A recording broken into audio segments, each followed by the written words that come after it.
ایک ہفتے بعد میری شادی تھی۔ میری والدہ کے ساتھ اب تک بازار کے کئی چکر لگ رہے تھے۔ ایک مہینے سے میں بازار کے چکر کاٹ کاٹ کر تھک چکی تھی، لیکن آج شاید میں بے حد تھکن سے چور ہو چکی تھی، یا شاید دھوپ بہت تیز تھی۔ میں بازار چلی تو گئی تھی، لیکن میرا سر بری طرح سے چکرا رہا تھا۔ گرمی کی شدت کے مارے میرا جی متلائے جا رہا تھا۔ میں نے امی سے کہا کہ میری طبیعت بہت خراب ہو رہی ہے۔ وہ مجھے ڈاکٹر پر لے گئیں۔ ڈاکٹر نے میری کیفیت سن کر چند ٹیسٹ لکھ دیے، لیکن جب ان کی رپورٹ میرے ہاتھ میں آئی، میرا سر بری طرح سے چکرا گیا تھا۔ مجھے لگا ڈاکٹر کو کوئی غلط فہمی ہوئی ہے یا یہ رپورٹ غلط ہے۔ یہی حالت میری والدہ کی بھی تھی۔ وہ ہکا بکا مجھے دیکھے جا رہی تھیں، اور مجھے یہ لگ رہا تھا جیسے میں کچھ نہ کر کے بھی ان کے سامنے مجرم ہو چکی ہوں۔ میں بامشکل ضبط باندھے گھر پہنچی تھی کہ میری والدہ گھر آتے ہی رونے لگیں، کہنے لگیں، یہ کیا کیا تم نے شفق؟ کس کا گناہ تم اپنے وجود میں پال رہی ہو؟ میں کیا جواب دیتی؟ مجھے خود اس بات کا علم نہ تھا۔ میں کس پر شک کرتی؟ میرے گھر میں تو میری ماں کے علاوہ کوئی رہتا نہ تھا۔ میں نے دونوں ہاتھوں سے اپنا چکراتا سر پکڑا۔ ڈاکٹر کے مطابق میں پچھلے 2 ماہ سے امید سے تھی۔ میری 3-4 قسم کی رپورٹس کروائی گئی تھیں، اور سب رپورٹس میں یہی آیا تھا۔ میں اسے جھوٹا تصور نہیں کر سکتی تھی، لیکن سوچنے والی بات یہ تھی کہ میرے ساتھ یہ سب کس نے اور کب کیا کہ مجھے خبر تک نہ ہوئی۔ میری ماں مجھے کوسے جا رہی تھی۔ میں رونے لگی۔ میں نے کہا، امی مجھ سے قسم لے لیں، لیکن میں نے واقعی کوئی گناہ نہیں کیا۔ میں جانتی تک نہیں ہوں کہ میرے ساتھ ہوا کیا ہے۔ میری اس بات پر میری ماں کیوں کر میری بات کا اعتبار کرتیں۔ کہنے لگی، تم جھوٹ بول رہی ہو، مجھے بیوقوف بنانے کی کوشش نہ کرو۔ میں نے ہر قسم کی قسم کھا کر اپنی ماں کو یقین دلایا تو وہ کچھ چپ سی ہو گئیں۔ اگلے ہی روز وہ مجھے ایک دوسری ڈاکٹر پر لے گئیں جو ان کی جان پہچان کی تھیں، اور انہیں اعتماد میں لے کر کہنے لگیں کہ وہ میرا ابارشن کر دے، لیکن وہ کہنے لگی، آپ نے دیر کر دی ہے۔ 2 ماہ ہو چکے تھے اس چیز کو، اب کوئی حل نہ تھا۔ اس پر میری شادی کے دن قریب آتے جا رہے تھے۔ میرا شوہر تو یہ راز جان کر مجھے بدنام کر کے چھوڑ دیتا۔ میں نے امی کو شادی کرنے سے انکار کر دیا۔ اس سے پہلے کہ میری مزید بدنامی ہوتی، بہتر تھا میں شادی سے ہی انکار کر دیتی۔ میری والدہ کہنے لگی کہ ہم انکار کا کیا جواز پیش کریں گے؟ وہ لوگ وجہ پوچھیں گے، اور ہمارے پاس ایسی کوئی بھی وجہ موجود نہیں ہے۔ ہم لوگوں کے سوالوں کے کیا جواب دیں گے؟ مسئلے کا ایسا کیا حل نکالا جائے؟ میرے ساتھ جس نے بھی ظلم کیا تھا، فی الحال وہ میری نظروں سے پوشیدہ تھا۔ میں اپنی جگ رسوائی نہیں چاہتی تھی، اس لیے ہی رات کو ہی اپنا سامان باندھا اور دوسرے شہر لاہور چلی گئی۔ نہ تو وہاں مجھے کوئی جانتا تھا اور نہ ہی میری والدہ کو۔ میں نے ایک اچھی سی فرم میں جاب کر لی۔ میں بہت پڑھی لکھی بھی تھی، اور پہلے بھی جاب کرتی تھی۔ جس سے میری شادی ہونے والی تھی وہ بھی میرا ایک کولیگ تھا۔ اس نے مجھے آفس میں ہی پرپوز کیا تھا۔ میرے گھر میری والدہ کے علاوہ اور کوئی بھی نہ تھا۔ جب میں نے عمران کے بارے میں اپنی والدہ سے ذکر کیا تو انہیں بھی اس رشتے کو کوئی اعتراض نہ تھا۔ اسی طرح میرا رشتہ عمران سے طے ہو گیا۔ میں یہ نہیں کہتی کہ مجھے عمران سے کوئی دیوانہ وار محبت تھی، لیکن وہ ایک اچھا اور سنجیدہ قسم کا انسان تھا۔ شریف انسان بھی تھا، کیونکہ اس نے مجھ سے محبت کے دعوے کرنے کی بجائے سیدھا سیدھا رشتہ بھیجا تھا۔ اب تک سب کچھ ہی ٹھیک چل رہا تھا، لیکن اب یہ سوچ کر میں پاگل ہونے لگی کہ ایسا بھی میرے ساتھ کیا ہوا؟ کس شخص نے میرے ساتھ اتنی بڑی زیادتی کی ہے اور مجھے خبر تک نہ ہوئی؟ یہ میری زندگی کا عجیب و غریب واقعہ تھا، جس نے میری راتوں کی نیند برباد کر کے رکھ دی تھی۔ میں اپنی زندگی کے گزشتہ ہر پہلو پر غور کرتی، لیکن میری زندگی میں ایسا کچھ بھی نہ تھا جس سے میں کسی پر شک کر سکتی تھی۔ میں اور میری والدہ راتوں رات گھر سے نکلے تھے، اس لیے دوسرے ہی دن میرے فون پر عمران کے بہت سی کال آئی تھیں۔ شاید وہ مجھ سے گھر سے غائب ہونے کی وجہ جاننا چاہتا تھا، لیکن میں اسے اس بارے میں کیا بتاتی جس کے بارے میں مجھے خود بھی علم نہ تھا۔ میں جانتی تھی کہ وہ مجھے کبھی بھی اس طرح سے قبول نہیں کرے گا۔ ایک بار باتوں باتوں میں اس نے مجھ سے کہا تھا، شفق، میں سب کچھ برداشت کر سکتا ہوں، لیکن بے وفائی ہرگز نہیں۔ میں بے وفا ہرگز نہ تھی، لیکن نہ جانے کیسے بدکار ہو چکی تھی۔ میری والدہ بھی اس وجہ سے بیمار رہنے لگی تھی۔ یہاں میں نے یہی کہا تھا کہ میں شادی شدہ ہوں اور میرا شوہر بیرون ملک میں رہتا ہے۔ میرے پاس اس کے علاوہ اور کوئی چارہ نہ تھا کہ میں جھوٹ بولتی۔ سننے اور کہنے میں بہت عجیب لگتا ہے کہ میں نہیں جانتی تھی کہ میں کس کا گناہ اپنے وجود میں پال رہی تھی۔ دن بدن میری طبیعت عجیب ہونے لگی تھی۔ مجھے خود سے گھن آنے لگتی تھی۔ میں روتی تھی، کئی گھنٹے جائے نماز پر بیٹھ کر میں رب کے حضور سجدہ ریز ہو کر یہی کہتی تھی کہ یا اللہ، میں نے ایسا کیا گناہ کیا ہے جس کی سزا مجھے یوں مل رہی ہے؟ یہ کیسی آزمائش ہے؟ خیر، جیسے تیسے وقت گزرتا رہا۔ پھر وہ وقت بھی آ گیا کہ میں ہاسپٹل میں ایڈمٹ ہو گئی۔ میں نہیں جانتی تھی کہ میرے بچے کا باپ کون ہے، میں کس کی اولاد کو پالنے پر مجبور ہوں، جسے میں جنم دینے جا رہی تھی۔ نہ تو میری محبت کی کوئی نشانی تھی، نہ ہی میرے ساتھ کی گئی محبت میں دھوکے بازی۔ وہ ایک ناجائز اولاد تھی اور اس کی اذیت میں ہی جان سکتی تھی کہ میں یہ سب کیسے برداشت کر رہی تھی۔ عورت کبھی ایسے بچے کو جنم نہیں دینا چاہتی جسے دیکھ کر وہ ایک اذیت میں گرفتار ہو جائے۔ میں بھی یہ بات سوچ ہی رہی تھی کہ اس بچے کو پیدا ہوتے ہی یتیم خانے کے حوالے کر دوں گی، لیکن جیسے ہی میں نے اس بچے کو جنم دیا، اسے دیکھا تو میرے ہوش ہی اڑ گئے تھے۔ اس کی شکل تو میرے ہی۔ یہ ان دنوں کی بات ہے جب میں اپنے آفس کے کام کے سلسلے میں آفس کی ٹیم کے ساتھ مری گئی تھی۔ میں ایک آرکیٹیکچر تھی، نقشے بناتی تھی، میرا یہی کام تھا۔ مری میں بھی میں اسی سلسلے میں گئی تھی۔ وہاں پر ایک ہوٹل کا نقشہ بنانا تھا اور اس کی تعمیر بھی کروانی تھی۔ اس ٹیم میں شامل چند لوگ اور بھی تھے۔ ہم سب کے کام کی نوعیت ایک جیسی ہی تھی۔ ہماری پوری ٹیم کے لیے ہمارے باس نے ایک ہوٹل کے چند کمروں کو بک کروا رکھا تھا۔ عمران ہمارے ساتھ نہیں گیا تھا کیونکہ انہی دنوں اس کی والدہ بیمار تھیں۔ جس دن ہم مری پہنچے تھے اس وقت جنوری کا مہینہ تھا۔ ہر سو برف باری شروع ہو چکی تھی، اس لیے راستے اکثر برف کی زیادتی کی وجہ سے بند ہو جاتے تھے اور کئی دن ہمیں ہوٹل میں ہی قید ہو کر گزارنے پڑتے تھے۔ یہ ان دنوں کی بات ہے جب برف باری نے شدت اختیار کی تھی اور مری آنے والے لوگوں کی بہت بڑی تعداد ایک خطرناک حادثے کا شکار ہو گئی تھی۔ کئی گاڑیاں راستے میں برف کے باعث پھنس گئی تھیں اور لوگ وہیں گاڑیوں میں ہی ٹھٹرتے ہوئے جان سے ہاتھ دھو بیٹھے تھے۔ یہ ثانیہ ایسا تھا کہ ہر دل کو تڑپا کر رکھ گیا تھا۔ ہوٹلز کے کمروں کی قیمتوں میں ہوٹل کے مالکان نے 3 گنا اضافہ کر دیا تھا۔ انہی دنوں ہم بھی اپنے ہوٹل کے کمرے میں قید ہو کر رہ گئے تھے۔ سردی کی شدت اتنی تھی کہ کمرے کے ہیٹر تک کام نہیں کر رہے تھے۔ مجھے یاد آنے لگا کہ انہی دنوں ہوٹل پر گاہکوں کا رش بہت بڑھ گیا تھا۔ لوگ ہوٹل کا کرایہ لاکھوں میں دینے کو بھی تیار تھے۔ بہت سے لوگوں نے انسانی ہمدردی کے تحت اپنے کمرے میں ہی لوگوں کو ٹھہرانا شروع کر دیا تھا، لیکن میں نہیں جانتی تھی میرے ساتھ ایسا گھناؤنا کھیل بھی وہیں کھیلا جا سکتا ہے۔ ایک رات میرے کمرے کا دروازہ بڑی زور سے دھڑدھڑایا گیا تھا۔ میں سردی کے مارے اس ڈبل رضائی میں بھی کانپ رہی تھی۔ بامشکل ہی مجھے نیند آئی تھی کہ دروازے کی دستک نے وہ بھی غارت کر دی تھی۔ میں بامشکل ہی اٹھ کر کمرے سے باہر آئی تو اسی ہوٹل کا ایک ملازم تھا مجھ سے کہنے لگا کہ ایک فیملی اس پہر بڑی مشکل سے اس ہوٹل تک پہنچی ہے اور ان کی بچی بھی بہت بیمار ہے۔ ہوٹل کا کوئی کمرہ بھی خالی نہیں ہے۔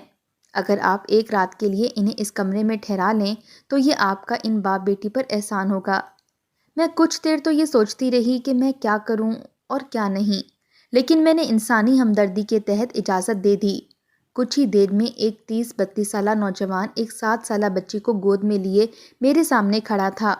وہ شخص اس وقت بے حد پریشان لگ رہا تھا۔ اس نے کمرے میں آتے ہی اپنی بیٹی کو فوراً سے بیڈ پر لٹا کر اس پر رضائی اڑا دی۔ وہ بچی بری طرح سے کانپ رہی تھی۔ وہ شخص خود بھی ایک موٹی جیکٹ پہنے ہوئے تھا۔ مجھے مشکور نظروں سے دیکھنے لگا، کہنے لگا میں آپ کا شکریہ کن لفظوں میں ادا کروں؟ اگر آپ مجھ پر یہ احسان نہ کرتی تو میری بچی کو نہ جانے سردی کے مارے کیا ہو جاتا۔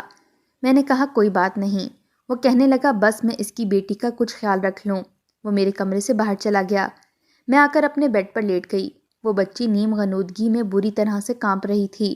میں اس کے برابر میں لیٹ گئی۔ اس 7 سالہ معصوم سی بچی کو اپنی آغوش میں بھر لیا۔ کچھ دیر میں اس بچی کا لرزہ ختم ہو چکا تھا۔ اب وہ بچی گہری نیند سو چکی تھی۔ رات بھر برف باری ہوتی رہی تھی اور صبح بھی یہی سلسلہ جاری تھا۔ سردی کی شدت مزید بڑھ چکی تھی۔ صبح وہ بچی جب جاگی تو مجھے اپنے پاس دیکھ کر گھبرانے لگی۔ مجھ سے کہنے لگی کہ اسے اس کے بابا کے پاس جانا ہے۔ میں تو یہ نہیں جانتی تھی کہ اس کا باپ کہاں تھا۔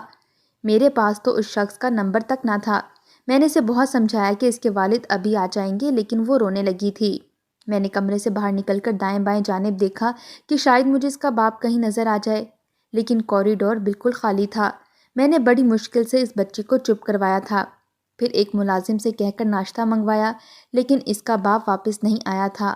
صبح سے دوپہر ہو چکی تھی لیکن اس بچی کے باپ کا کچھ پتہ ہی نہیں تھا۔ میں نے اس ہوٹل کے مینیجر سے جا کر پوچھا تو وہ کہنے لگے کہ رات بھر تو وہ ہوٹل کی لابی میں رکھے صوفے پر ہی سو رہا تھا، لیکن صبح کہاں گیا انہیں بھی اس بات کا علم نہ تھا۔ میں پریشان سی ہو گئی تھی کہ اس بچی کو کیسے بہلاؤں، کیا کروں؟ وہ روئے جا رہی تھی۔ بامشکل ہی میں نے اسے دوپہر کا کھانا کھلایا، پھر اس سے اس کی فیملی کے بارے میں پوچھنے لگی۔ وہ کہنے لگی اس کی والدہ کا اس کے بچپن میں ہی انتقال ہو چکا تھا، وہ اپنے والد کے ساتھ ہی لاہور میں رہتی ہے اور اسی نے مر آنے کی ضد بھی کی تھی، لیکن راستے میں برف باری کی طوفان میں ان کی گاڑی پھنس گئی۔ بامشکل ہی اس کے والد اسے گود میں لیے پیدل ہی چل پڑے تھے اور سردی کے مارے پھر وہ بے ہوش ہو گئی تھی، اور جب اسے ہوش آیا تو یہاں تھی۔ میں کئی بار ہوٹل کے سٹاف سے اس لڑکی کے والد کے بارے میں پوچھ چکی تھی، لیکن وہ بھی کچھ نہیں جانتے تھے۔ شام کے وقت وہ شخص واپس لوٹا تھا۔ میرا غصے اور پریشانی سے برا حال تھا۔ وہ بچی اپنے والد کو دیکھ کر اس کے ساتھ جا لگی اور میں اس شخص پر برس پڑی۔ میں نے کہا، آپ کے اندر ذرا سی بھی احساس ذمہ داری ہے؟ آپ کی بچی صبح سے رو رو کر بے حال ہو چکی ہے اور آپ ہیں کہ ہوٹل سے ہی غائب تھے۔ میری بات سن کر اس نے خفت سے نظریں جھکا لیں۔ کہنے لگا، میں بہت معذرت چاہتا ہوں محترمہ، لیکن صبح ہوتے ہی مجھے یہ معلوم ہوا کہ رات کی برف باری کے طوفان سے بہت سی گاڑیاں برف کے نیچے دھنس چکی ہیں اور ریسکیو ٹیم کی طرف سے لوگوں کو فوری امداد کے لیے اعلان ہوا تھا، اس لیے میں وہاں چلا گیا۔ بہت سے لوگ جان سے ہاتھ دھو بیٹھے تھے، لیکن بہت سے لوگوں کی جان ہماری بروقت مدد سے بچ گئی ہے۔ بس مجھے وہاں پر اتنا وقت لگ جائے گا میں نہیں جانتا تھا۔ یہ سن کر میرا سارا غصہ جاتا رہا تھا۔ وہ شخص ایک نیک کام پر ہی گیا تھا۔ وہ مجھ سے کہنے لگا، آج رات بھی ایسے ہی طوفان کی پیشین گوئی کی گئی ہے، کل شام تک شاید کوئی حل نکل آئے۔ جیسے ہی راستے کچھ صاف ہوں میں فوراً سے واپس چلا جاؤں گا، آپ نے میری وجہ سے بہت زحمت اٹھائی ہے۔ وہ وضاحت دینے لگا۔ میں نے کہا، کوئی بات نہیں، آپ نے جو بھی کیا ہے لوگوں کو بچانے کے لیے ہی کیا ہے، اور ایسے مشکل وقت میں ہی ہم ایک دوسرے کا ساتھ نہیں دیں گے تو کیا فائدہ ایسی انسانیت کا۔ میری بات پر وہ قدرے پرسکون ہوا تھا۔ رات تک وہ اسی کمرے میں رہا، مجھ سے میرے بارے میں بھی پوچھتا رہا اور اپنے بارے میں بھی بتاتا رہا۔ وقت بھی تو کسی طور گزارنا تھا۔ کہنے لگا اس کی لو میرج تھی اور بیٹی کی پیدائش کے بعد اس کی بیوی بیمار رہنے لگی۔ اس کی بیٹی 2 سال کی تھی جب اس کی بیوی انتقال کر گئی، لیکن اس کے بعد وہ کسی اور کو اپنی زندگی میں شامل نہیں کر سکا، کیونکہ اسے یہ بھی ڈر لاحق تھا کہ دوسری عورت اس کی بیٹی کے ساتھ ستیلوں جیسا سلوک نہ کرے۔ رات کو وہ شخص کمرے سے باہر چلا گیا تھا۔ فون کے سگنل تک بند جا رہے تھے۔ میں نے اپنے فون کو ایک نظر دیکھا تو چند میسیجز آئے ہوئے تھے۔ عمران میری خیریت دریافت کر رہا تھا۔ میری والدہ میرے لیے بے حد پریشان تھیں، لیکن فون کے سگنل بہت کم آ رہے تھے۔ مجھے سب سے زیادہ فکر اپنی والدہ کی تھی جو میری وجہ سے بے حد پریشان تھیں۔ وہ بچی کب کی سو چکی تھی۔ میں نے کھڑکی سے پردہ ہٹایا کہ شاید فون کے سگنل کچھ بحال ہوں تو میں امی کو اپنی خیریت بتا سکوں۔ اس وقت ہلکی ہلکی برف باری شروع ہو چکی تھی، لیکن جہاں میں تھی وہاں فون کے سگنل نہ ہونے کے برابر تھے۔ لیکن میں نے سامنے دیکھا تو کچھ فاصلے پر لوگ موبائل پر بات کرتے نظر آنے لگے۔ میں نے سوچا کہ میں بھی جا کر اپنی امی کو اپنی خیریت کی اطلاع دے دوں، کیونکہ وہ میری وجہ سے بے حد پریشان رہتی تھیں اور پریشانی کی وجہ سے ان کا بی پی شوٹ کر جاتا تھا۔ وہ تو مجھے یہاں بھیجنے کے حق میں بھی نہ تھیں۔ میں بس چند دن کے لیے ہی آئی تھی، لیکن بری طرح سے پھنس چکی تھی۔ میں نے اپنی گرم شال خود پر اوڑھی اور کمرے سے باہر نکل گئی۔ اس وقت رات کا 1 بج رہا تھا۔ ہوٹل میں سناٹا چھایا ہوا تھا۔ میں نے ہوٹل کی لابی پر بستر بچھے دیکھے تھے۔ بہت سے لوگ مجبوراً وہاں سونے پر مجبور تھے۔ اس بچی کا باپ بھی ایک کونے میں لیٹا ہوا تھا۔ میں نے بس ایک سرسری سی نظر ہی ڈالی تھی اور باہر نکل گئی۔ مجھے بس اپنی والدہ کو تسلی دینی تھی۔ اس وقت 4 سو برف ہی برف تھی۔ میں کراچی سے یہاں آئی تھی اور کراچی میں سردی نہ ہونے کے برابر ہوتی ہے۔ میں اتنی سردی برداشت کرنے کی عادی نہیں تھی۔ مجھے موٹے کپڑوں میں سردی لگ رہی تھی۔ باہر چاروں سو برف ہی برف تھی۔ میں نے اپنا موبائل آن کیا، لیکن سگنل اب بھی کم تھے۔ سامنے تقریباً 1 میل سے کچھ کم فاصلے پر لوگ موبائل پر بات کر رہے تھے۔ میں بھی اسی جانب جانے لگی، بار بار اپنا موبائل بھی دیکھ رہی تھی کہ جہاں سگنل پورے آئیں وہیں اپنی والدہ سے بات کر لوں۔ میں بامشکل ہی وہاں برف پر چل پا رہی تھی۔ آدھے گھنٹے بعد میں وہاں پہنچی تھی جہاں کچھ سگنل آ رہے تھے۔ میں نے اپنی والدہ کا نمبر ملایا۔ اس وقت میں سردی سے بری طرح سے کانپ رہی تھی۔ میری والدہ نے فون اٹھایا۔ وہ واقعی میرے لیے بے حد پریشان تھیں۔ کہنے لگیں کہ خبریں سن سن کر ان کا دل دہل رہا تھا اور سگنل نہ ہونے کی وجہ سے وہ میرے لیے پریشان تھیں۔ میں ابھی امی سے بات کر ہی رہی تھی کہ برف باری تیز شروع ہو گئی۔ آنن فانن یوں لگا کہ برف کے گولے سر پر گرنے لگے ہوں۔ میں نے فون بند کیا اور کوٹ کی جیب میں ڈالا۔ میں تیز تیز قدم ہوٹل کی جانب بڑھانے لگی، لیکن اس برف باری کی شدت نے میرے اعصاب جمانے شروع کر دیے تھے۔ برف باری میں اس قدر شدت آ چکی تھی کہ میرے لیے چلنا محال ہو رہا تھا۔ اس پر تیز یک بستہ ہوا میرے چہرے کو جما رہی تھی۔ میں سانس بھی ٹھیک سے نہیں لے پا رہی تھی۔ میں اسی مشکل سے دوچار تھی کہ میرا پاؤں برف کے اندر ایسا دھسا کہ میں منہ کے بل گر گئی۔ مجھے لگا کہ برف کے نیچے سے زمین غائب ہو چکی ہو اور میں برف میں دھستے چلی جا رہی ہوں۔ اس پر برف آسمان سے یوں برس رہی تھی کہ جیسے ہر چیز کو اپنی لپیٹ میں لے لے گی۔ سردی کے مارے میں اٹھ نہیں پا رہی تھی۔ اس پر ہوا اس قدر تیز تھی کہ میں برداشت نہیں کر پا رہی تھی۔ میں اٹھنے کی بہت کوشش کر رہی تھی لیکن ناکام تھی۔ مجھے لگا کہ اب میں زندگی سے ہاتھ دھو بیٹھوں گی۔ میری سانسیں مجھے ڈوبتی ہوئی محسوس ہو رہی تھیں۔ کچھ دیر بعد ہی میں ہوش سے غافل ہو گئی تھی۔ جب مجھے ہوش آیا تو میرا پورا وجود آگ سے تپ رہا تھا۔ میرے پورا وجود درد سے چور تھا۔ میں درد کے مارے کرا رہی تھی۔ میں نے بامشکل آنکھیں کھولیں تو اپنے ہوٹل کے کمرے میں تھی۔ وہ بچی میرے پاس بیٹھی میرے ہاتھ دبا رہی تھی۔ سامنے صوفے پر اس کا باپ نظریں جھکائے بیٹھا تھا۔ مجھے لگا تھا کہ میں مر چکی ہوں۔ مجھے کس نے بچایا تھا اور یہاں کیسے پہنچی تھی؟ میں نے اٹھنے کی کوشش کی۔ وہ بچی اپنے والد کو پکارنے لگی، کہنے لگی، بابا، آنٹی کو ہوش آ گیا ہے۔ یہ سن کر وہ شخص کسی گہری سوچ سے باہر آیا تھا۔ پھر اٹھ کر میرے پاس آ گیا، مجھ سے میری خیریت پوچھنے لگا، کہنے لگا وہ مجھے باہر جاتے دیکھ چکا تھا، اس لیے جب برف کا طوفان شروع ہوا تو باہر نکل کر مجھے ڈھونڈنے لگا۔ جب میں اسے برف پر بے ہوش نظر آئی تو مجھے اٹھا کر کمرے میں لے آیا۔ اس کے بعد وہ خاموش سا ہو گیا تھا۔ میں اس کی مشکور تھی کہ اس نے میری زندگی بچا لی، لیکن یہ معلوم نہ تھا کہ اس دوران وہ میرے ساتھ کیا کر چکا ہے۔ مجھے 24 گھنٹے بعد ہوش آیا تھا۔ میں ہاسپٹل میں بیٹھی اس بچے کو دیکھ رہی تھی۔ اس بچے کے نقوش بالکل اس بچی اور اس شخص جیسے تھے۔ وہ اسی کا ہی بیٹا تھا۔ اس رات ہی اس نے میرے ساتھ گناہ کیا تھا جب میں بے ہوش تھی، لیکن میں بے خبر تھی۔ اگلے ہی روز شام تک راستوں کو کافی حد تک صاف کر دیا گیا تھا۔ وہ شخص مجھ سے نظریں نہیں ملا پا رہا تھا، بار بار یہی کہہ رہا تھا کہ میں اس کی غلطی کو معاف کر دوں کیونکہ وہ مجبور تھا۔ میں اس کی بات کو سمجھ ہی نہیں پائی تھی۔ مجھے لگا شاید وہ میری جان بچانے کے لیے وہ مجھے برف سے اٹھا کر کمرے تک لایا تھا، اس لیے یہ بات کر رہا تھا۔ وہ اپنی بیٹی کو لے کر واپس جا چکا تھا۔ میں بھی چند دن بعد واپس لوٹ آئی تھی، کیونکہ جس قدر برف مری میں پڑ چکی تھی تعمیراتی کام رک چکے تھے۔ پھر عمران کے گھر والوں نے بھی شادی کی جلدی مچا دی تھی۔ 2 ماہ کیسے گزرے میں سمجھ ہی نہیں پائی، اور اب اس بچے کو دیکھ کر مجھے سب کچھ یاد آ گیا تھا۔ میں اس بچے کو دیکھ کر پھوٹ پھوٹ کر رونے لگی تھی۔ کیسا احسان فراموش شخص تھا۔ میں نے اسے پناہ دی تھی، اس کی بچی کو سنبھالا تھا، اور اس نے میری بے ہوشی کا ناجائز فائدہ اٹھایا تھا۔ اس سے بہتر تھا کہ وہ مجھے مرنے دیتا، کیونکہ جو زندگی اس نے مجھے بخشی تھی میرے لیے موت سے بدتر تھی۔ گھر واپس آ کر میں نے اپنی والدہ کو ساری حقیقت سے آگاہ کر دیا۔ میں نہیں جانتی تھی کہ وہ شخص کون ہے، کہاں رہتا ہے، یہاں تک کہ اس کا نام کیا ہے، جس کے بچے کی میں ماں بن چکی تھی۔ میں نے اپنی زندگی سے سمجھوتا کر لیا تھا۔ ابھی میرا بچہ چند ماہ کا ہی ہوا تھا کہ میں نے اسے امی کے حوالے کر دیا اور خود جاب کرنے لگی تھی۔ ایک بار گھر آئی تو سامنے اسی شخص کو اپنی والدہ کے پاس بیٹھے دیکھا تو دنگ رہ گئی تھی۔ اس کی بیٹی بھی اس کے ساتھ تھی، خود بھی کچھ بکھری سی حالت میں تھا، شیو بھی بڑی ہوئی تھی۔ مجھے دیکھ کر کھڑا ہو گیا، اب بھی کسی مجرم کی طرح سے نظریں جھکا گیا تھا۔ میں نے اسے تنفر سے دیکھا، لیکن اس سے پہلے کہ میں اسے کچھ کہتی، اس کی بیٹی میرے پاس آ کر مجھ سے لپٹ گئی، کہنے لگی، آنٹی، میں نے آپ کو بہت مس کیا تھا۔ میں نے اور بابا نے آپ کو بہت ڈھونڈا، لیکن آپ نہ جانے کہاں کھو گئی تھیں۔ میں نے اس بچی کو کوئی جواب نہ دیا۔ میری والدہ میرے پاس آ گئیں، کہنے لگی کہ اس شخص کو اپنی غلطی کا احساس ہو گیا ہے، کب سے وہ ہماری تلاش میں تھا، اب جا کر ہمیں تلاش کر پایا ہے، تم سے معافی بھی مانگنا چاہتا ہے اور نکاح بھی کرنا چاہتا ہے۔ میں نے یہ سن کر ایک نفرت بھری نظر اس پر ڈالی تھی اور اس کے پاس جا کر کھڑی ہو گئی۔ وہ نظریں جھکائے کسی مجرم کی طرح سے میرے سامنے کھڑا تھا۔ میں نے کہا، میں نے تمہارا کیا بگاڑا تھا جو تم نے میری زندگی برباد کر دی، اور اب تمہیں احساس ہوا ہے؟